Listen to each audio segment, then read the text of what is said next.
substitutes. So wood substitutes are generally those products which are not at all wood. They are the alternative materials which can be used in the place of wood. They may be of plastic, or they may be a combination of plastic and wood, or they may be newspapers, whatever. So other than wood, completely using of wood, we'll just replace it partially or fully. Those we call them as wood substitutes. And we have around 8 important types of wood substitutes like hemp, bamboo, wood composites, plastic, cork, cardboard, newspaper and straw. So let's get into detail one by one. First one is hemp. So what is hemp? Hemp is a fast growing and sustainable crop that generates more construction grade fiber per acre than most trees and other crops. It can be used in the place of timber and a wide range of other materials. For example, Washington State University researchers found hemp-based medium density fiber board to be twice as strong as wood. So mostly this type of alternative for wood is used in insulation process. So you can see the hemp diagrams. Next one is bamboo. Bamboo is often considered a wood, but actually this is a grass. It's not a wood. Okay, and it is you can see its growth mostly in all tropical and subtropical countries, and it's a very good alternative for wood. It has been called the world's most useful plant, though hemp advocates might argue otherwise. But still, more than hemp, bamboo is considered to be most useful. You can see bamboo in various materials, like you can use it in boards, you can use it in plywoods, you can use it in making fiber boards, etc., making furnitures, so many things. Bamboo is really fast growing, but at least as strong as some slow growth woods. It is a very trendy flooring option. It is also used in furniture as told earlier, and a wide variety of other construction materials. Like even in formworks and scaffolding also you can take the help of bamboo. Next we have wood composites. So as the name suggests, composite materials combine wood with recycled plastic or any other component, that we call it as wood composite. As compared to timber, composites are a more sustainable way of using trees. For example, composite deck boards can be made with scrap wood fiber left over from cutting solid hardwood deck boards. So once you cut solid hardwood deck boards, whatever the fiber, the scrap you get, that can be reused to make composite deck boards. Composite decks and other products also have various advantages over hardwood.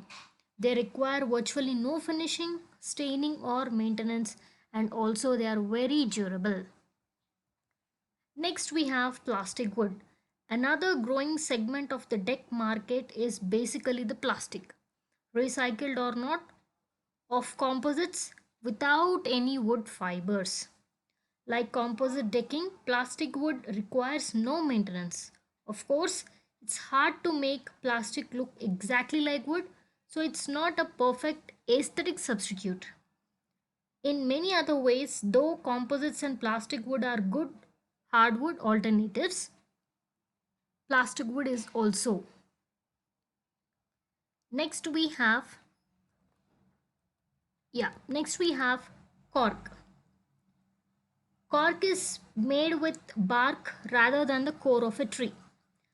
That means it regrows faster and is more sustainable in some ways than many traditional wood products.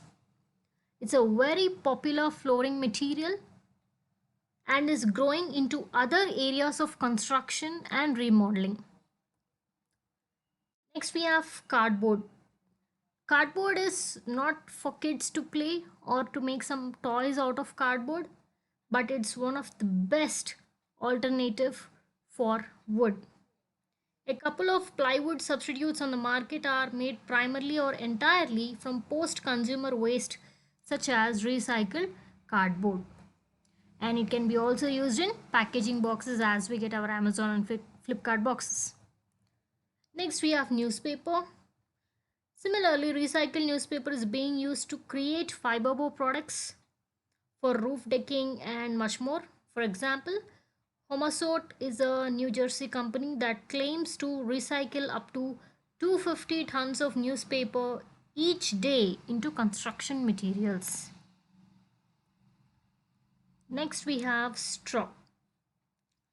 Generally, look closer at plywood.